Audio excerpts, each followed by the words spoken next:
This is Steve Pastillo from P2 Automation. In the last several videos, we've talked about process flows that involve many departments and many people.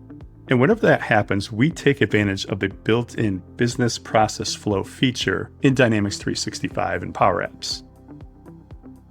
Here's an example of one we did for a custom service process for one of our manufacturing customers. In this case, the salesperson starts the process. The baton gets passed to their immediate supervisor, then to the department head, then to the president of the company, then to accounting, and finally over to the credit department. Now, how are all these people notified when the baton gets passed to them? In almost every case, we do it through email.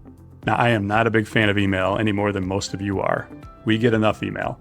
So it's important we make these emails concise, and we need to make them stand out from all the other email you get throughout the day.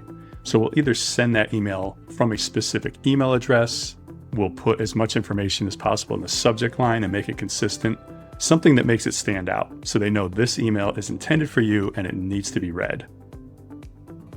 Here's an example of one of those emails. And this one happens to be part of a sales order process flow. This one's ready for production. We know the customer, their name and number, the sales order number, and with one click of a mouse, the user is brought right to the record in the CRM system where all of the other information lives. Here's an example of a similar one for a service case process. A little bit more information, but everything they need. And then sometimes we'll send an email to a user that's not even in the CRM system and doesn't really need to be in the CRM system, such as the accounting people. They live in the ERP system, so there's no link, but they get the information they need to do their job. In this case, it's a copy of the credit. But then what happens? How does each user pass the baton to the next person? One way to do it is just to use the out-of-the-box feature and click the next stage button. Or if you need to punt something back to the previous stage, you can hit the previous stage button. Now, it's only 2 clicks, but it's twice as many as you need. So sometimes we'll take the time to build an approval button and a reject button right on the form. So the user can click the approve button, which will move the stage automatically, or they can click the reject button. Now, we don't do it just because it's one less click. Whenever a user has to reject the process and send it back to the previous person, we'd like to give them an opportunity to explain why it's being sent back. And we can't really do that with the business process flow out of the box, but if we build a button, we can have a dialog box like this one appear. The user types in the reason, and that reason is actually put right in the body of the email. Now, sometimes we'll send an email to a manager that doesn't necessarily need to see the details. They just need to approve or reject something. And we find this oftentimes with the president of the company, especially if they're on a mobile device. By that point, they're already aware of the situation. They can read what they need to on their phone and just approve or reject it with one thumb click. And they can do the same thing on an email on their desktop. And then there are still other times when we want to give a manager or any user that capability, but also give them the option of drilling into the record if they need to.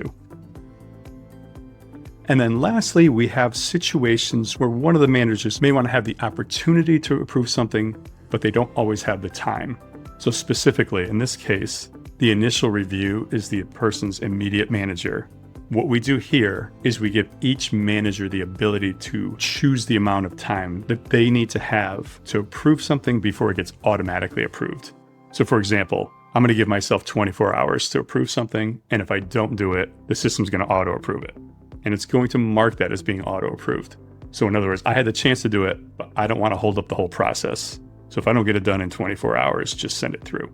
That's a rare situation, but we've done it in the past, and we've done it with that much granularity. So manager A can say, I want to auto-approve everything, or I want it 24 hours, or I want a week. It's the extra mile we go at P2 Automation to give everybody exactly what they need to be as efficient as possible and to make the whole process go as smoothly as possible for their customers. If you'd like our help improving your overall efficiency, reach out to us today at www.p2automation.com. And don't forget to subscribe to our YouTube channel.